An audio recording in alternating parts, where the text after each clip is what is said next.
Welcome to our channel. Today we how to update your credit card limit with Chase Reconsideration step by step clearly.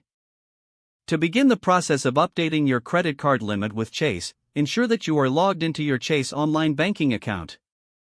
Once logged in, navigate to the Accounts section located at the top of the home page.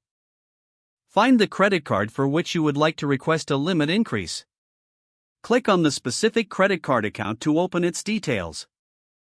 Look for the Request Credit Limit Increase option, typically found under the Account Services section.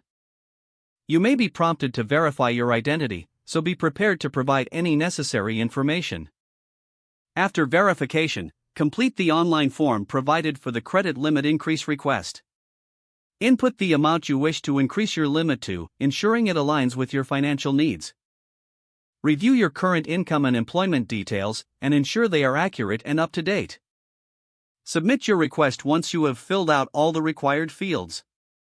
After submitting, Chase will review your request, which may take a few minutes to a few days.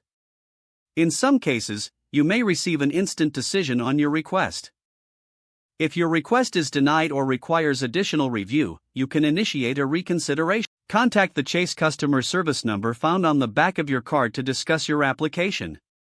When speaking with a representative, be prepared to explain why you believe your limit should be increased. Provide them with your current financial situation, including your income and credit score. Stay calm and professional during the conversation, and listen to any feedback they provide.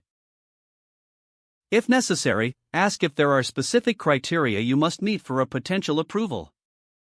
Thank the representative for their time, regardless of the outcome.